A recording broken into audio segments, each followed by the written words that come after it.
Today we are going to start network layer.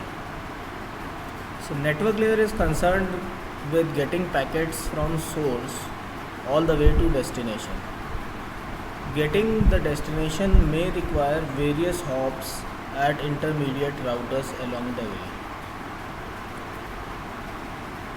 In order to route the packet from source to destination, network layer must know about topology of the network and choose appropriate paths even for larger networks.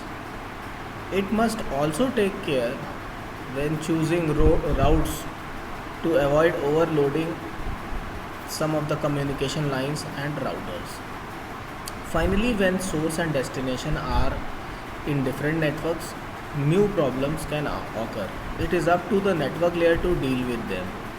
So in short, you can say that network layer is responsible for routing the packets from source to destination. Okay, so first is store and forward packet switching. Store and forward packet switching can be best explained by this diagram. Okay, here there is a host H1 and there is another host H2 on the right side. Okay, now host H1 sends any message to H2. Now it will be routed, the message or packet will reach A. Then A will decide there are two paths, either to go to send it to B or send it to C. It is up to the algorithm which is written at the network layer at A.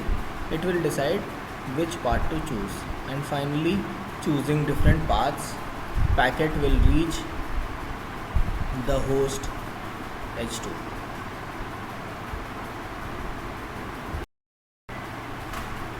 Also, the job of network layer is to provide services to the transport layer.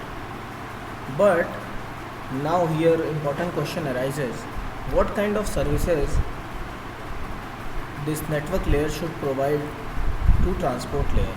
Then here, as you can see on your screen, there are three important points regarding this.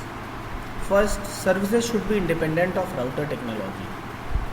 These services has nothing to do with router technology. Transport layer should be shielded from number, type and topology of routers present. Means it is main responsibility of network layer to look after these issues rather than transport layer. Transport layer does not think about these issues. Then third, network addresses made available to transport layer should be uniform numbering from even across LAN and WAN. Means whatever logical addresses network layer provide should have a uniform numbering plan even across LANs and WANs.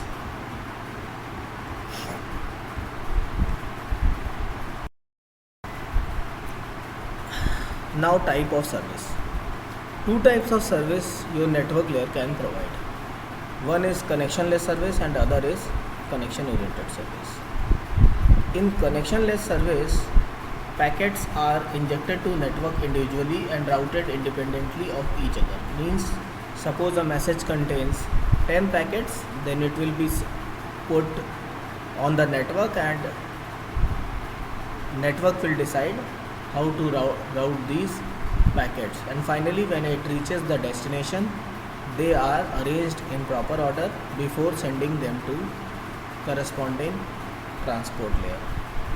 But one more service, that is connection oriented service, is also there, where first we choose a dedicated path from source to destination, and this connection is called as virtual circuit. This is similar to what we do in our telephone network. Sometimes it is required by our logic that packets should reach in the order in which they are sent. In this case, virtual circuits can be used.